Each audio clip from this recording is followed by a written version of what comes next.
쉽고 얕게 알려주는 격과사전입니다.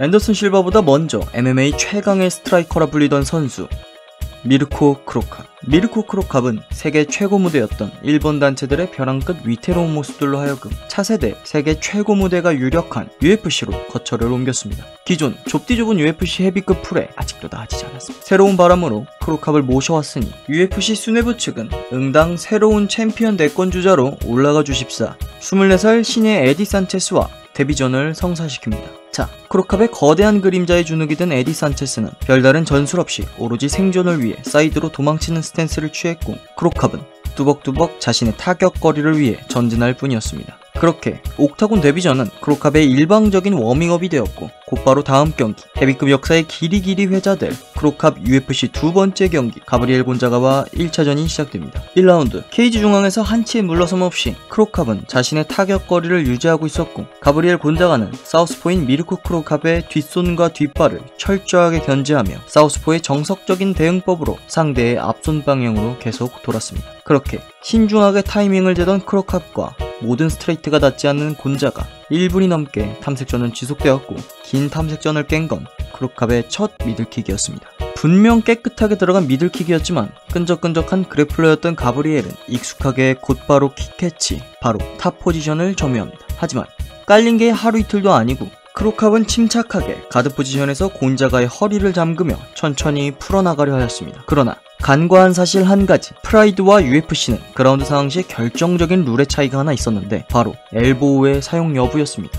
익숙했던 일본 무대의 가드 포지션이 아닌 넓디 넓은 케이지에, 그것도 팔꿈치가 허용된 그라운드는 크로캅이 항상 해오던 그라운드 상황이 아니었습니다. 일본 무대 시절 어중간한 플러스보단 마이너스를 메꾸는 쪽에 포커스를 두며 수입이나 이스케이프 위주의 자생 가능한 공격적인 그라운드 능력보단 보다 안정적인 버티는 수비 위주의 그라운드 능력을 키웠는데, 새롭게 바뀐 환경이 크로캅을 당황하게 했습니다. 가브리엘 곤자가는 이런 질척한 그라운드 상황에 정평이 난 선수, 애시당초 네크랭크를 시도하며 가둬두고 패려는 굳은 의지를 보이는데, 철저하게 가드 포지션을 일관하는 크로캅은 좋은 먹이일 뿐이었습니다.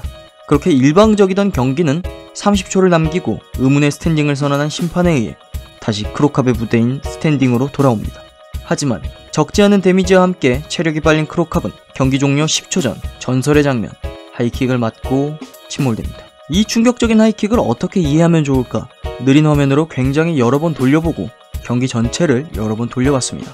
상대의 스트레이트에 대한 반응이 조금 느려지긴 했으나 상대의 타격을 무시하는 수준은 아니었고, 가브리엘 곤자가는 경기 내내 킥에 대한 어떠한 셋업도 없었기에 타격 정점이던 크로캅은 어째서 이 단발성 하이킥을 막지 못하였는가? 사실 느린 화면으로 보면 반응을 못하진 않았습니다. 날아오는 킥에 밀리지 않게 체중을 왼쪽으로 옮기며 앞발 로우킥 견제를 위해 정강이 커버도 올리고 미들킥 커버를 위해 왼팔도 굳게 잠근 것으로 보아 하이킥이라는 선택지를 아예 배제한 것 같습니다. 뒤늦게 하이킥이라는 것을 판단한 크로캅은 머리의 방향을 미리 빼보지만 이미 로우와 미들에 대비해 한 발로 지탱이 된 스탠스였고, 그를 위해 충격을 감소시킬 만큼의 공간은 만들 수도 또 시간도 없었습니다. 이 충격적인 패배로 인해 크로캅은 내리막을 걷기 시작, UFC 옥타곤 적응에 대한 숙제는 결국 풀지 못한 채 다른 단체를 유랑하기 시작했고, 크로캅을 잡은 곤자가는 이름값을 크게 높이며 커투어와 챔피언전을 치르게 됩니다.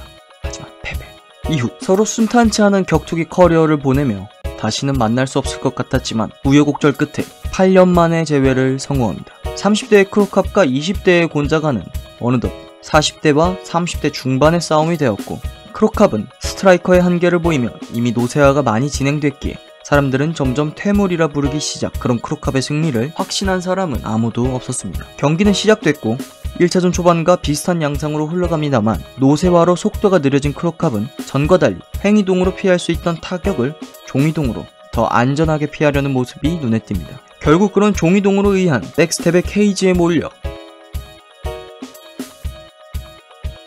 테이크다운을 쉽게 헌납. 이후 하프가드에서 마운트까지 헌납.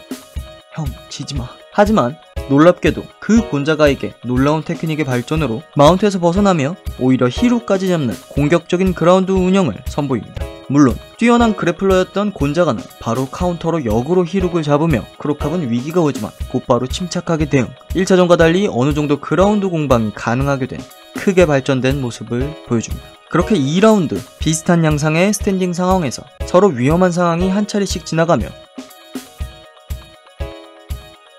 곤자가의 싱글렉 테이크다운이 성공.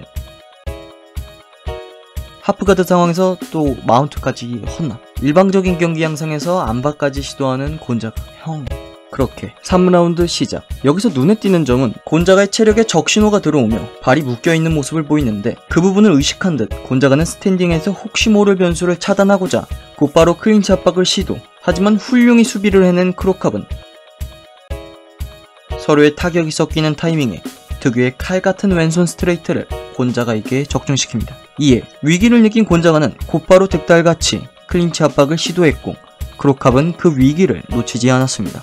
헐거워진 클린치의 틈 사이로 자신을 당황하게 했던 8년 전의 엘보를 그대로 돌려주었고,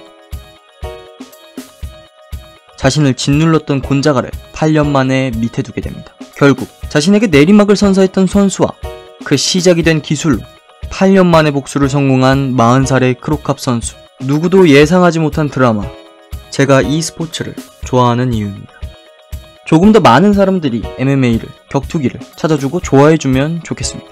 오늘은 크로캅 선수와 가브리엘 곤자가 선수의 1, 2차전 분석과 리뷰를 쉽고 얕게 알려드렸습니다. 다음 영상은 그만 알아봅시다.